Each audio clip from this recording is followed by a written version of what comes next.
TV.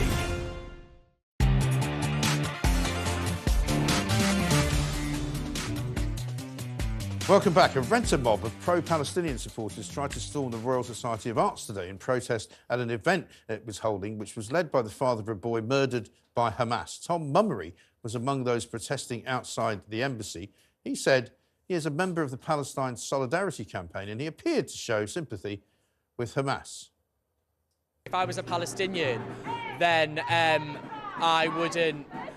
If I was Palestinian and I was treated the way the Israelis treat Palestinians, I would be more surprised if something like October the 7th didn't happen.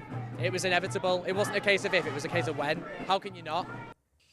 To discuss this alarming rise in anti-Semitism, which is still going on, we're going to talk to Jonathan Sacerdoti right now. Jonathan, welcome to the show. Thanks for joining us.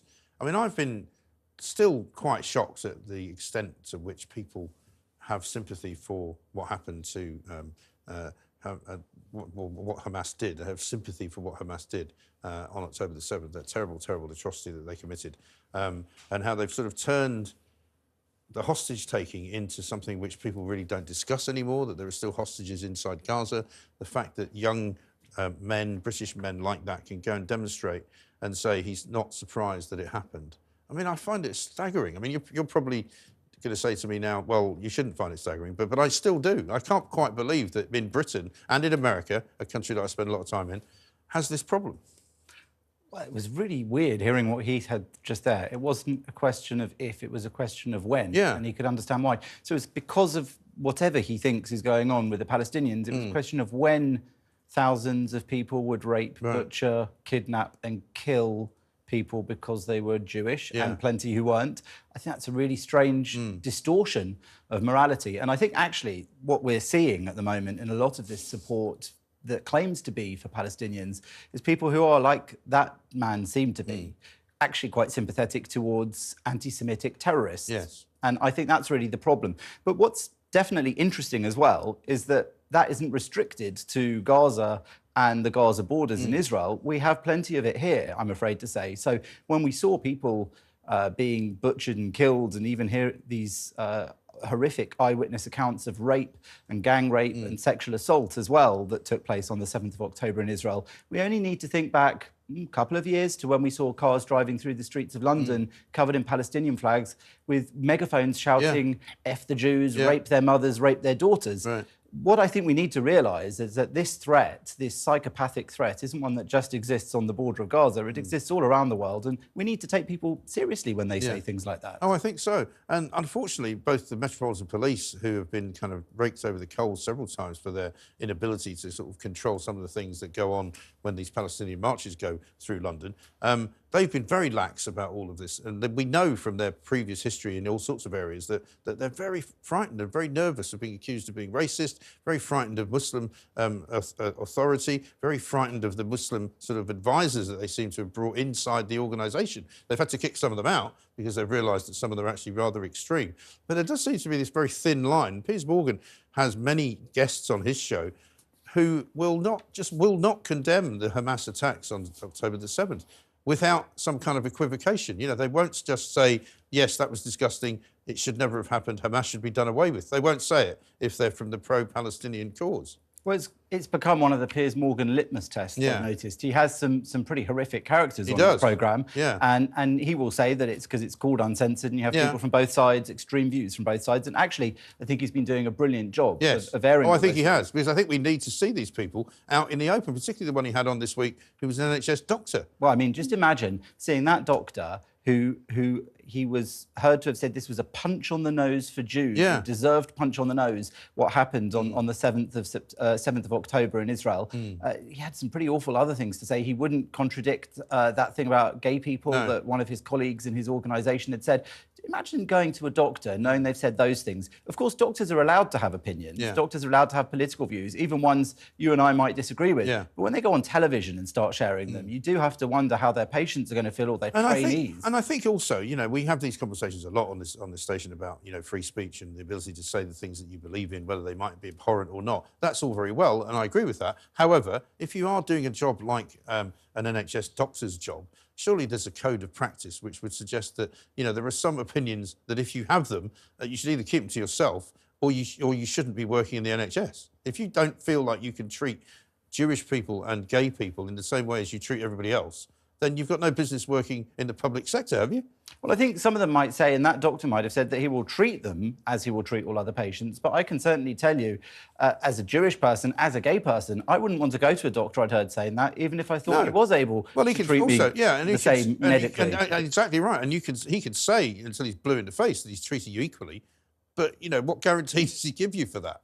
And beyond that, I think what you said earlier about the police is very interesting, because I think what many Jewish people and non-Jewish people are starting to think about how policing goes on in the UK is that their focus is on maintaining peace and community cohesion. Their focus is on trying to keep everyone calm. So we've seen some really weird things happening, like when we saw the police telling that guy to put away his England flag because it might upset the mob who were there with Palestinian flags. So waving the flag of England in England was something they shut down. We've seen similar things when the police got some ad vans which were showing pictures of the hostages being held in Gaza, got them to switch them off because they said it might inflame some kind of problem with the pro-Palestinian marchers. And now we've seen, also in the last few days, that there was a billboard company with electronic billboards. They have gone back on a contract, a 2-week contract, from the charity that was trying to raise awareness of the hostages being held in Gaza still, over 130 of them, I think. Those ads were dropped. And they said, I spoke to their representative this week, they said that was because there had been threats of violence made, and the police had got in touch and effectively recommended they pull the ads. So legal ads, free speech about a humanitarian cause, non-political, not paid for by a state, and they've pulled them down at the advice of the police because the police are trying to keep peace. Effectively, they're protecting the thugs and the violent, intimidating bullies, not the people who are trying to raise awareness of those being kept hostage. Isn't it? Because, we've got statistics that show something like 80% of the Jewish people in Britain feel less safe than they did. We know that anti-Semitic incidents of hate crime are either by violence or by speech are up thousands of percentage points. And yet, it's almost as though the people who are kind of behind the pro-Palestinian movements are quite left-wing, quite woke, and they've sort of turned this into a sort of social justice campaign, and they've somehow convinced themselves and each other that Israel's bad and Palestine's good. And I mean, it's clearly far more nuanced than that to begin with. And also, as I always point out, well, there's only one state in that part of the world which has a properly elected government, and that's Israel. And if you look at the map, all you see is this tiny little dot in a sea of massive Arab nations, none of whom, by the way, want the Palestinians. Well, and it's not a football match. I always have a problem when people say, I'm supporting Palestine, I'm supporting Israel. Effectively, we're all supporting all of humanity, trying to create a peaceful situation for people to be able to live in their homeland where they want to, in safety and security. I think that what you mentioned about the anti-Semitism statistics is also important because that's closer to home. There was that Survation poll carried out by the polling company Survation. They said 77% of British Jews feel less safe than before the 7th of October. It's a massive number. 87% have said that anti-Semitism has grown in the last 5 years. 67% of that said that it increased a lot. And I think we understand why. They were also asked about how much they trust institutions like the BBC, how much they trust university authorities in the UK. 62% trust the BBC less, 57% trust university administrations less, 48% trust the police less. And why? I think we know why. The BBC had Jeremy Bowen claiming that the Israelis had flattened a hospital. When it came out that actually Palestinian Islamic Jihad had made a crater in the car park, he was on another programme on the BBC defending it. He said, I don't regret anything about my reporting. Incredible. In the same programme that he said, I got that wrong. Well, as a journalist, if I got something wrong, it can happen to all of us. I would apologise for it. Well, you wouldn't say I don't regret it, I do regret it. Right. Exactly. Even if it were justifiable, which it wasn't. John Donaldson made the same mistake on the BBC, alleging that Israel had done it when the leading lawyer, Natasha Hausdorff, was waiting to go on as a guest and had advised them not to say that. I think there's a whole barrage of things the BBC have got wrong. And the BBC have been horrendous during this whole period. Absolutely. And you know, I think that statistic there, 62% of British Jews trust the BBC less than before the 7th of October. The BBC I often hear this from BBC responses, because I've done a bit of reporting in my time on BBC bias, particularly in the BBC's Arabic programming. Yes. And I think something like that was really bad as well. Something like 6 of the presenters on BBC Arabic were found to have tweeted and said things in their own private accounts after October the 7th, which were seen as supportive or problematic towards Hamas. Yes. They will always say, oh, well, we get complaints from this side, we get complaints from that side, it means we're doing something right. I would say your aim should be not to get complaints from this side or from that side. If you're getting everybody angry and you're making everybody feeling like you're doing a bad job, chances are probably doing a bad job.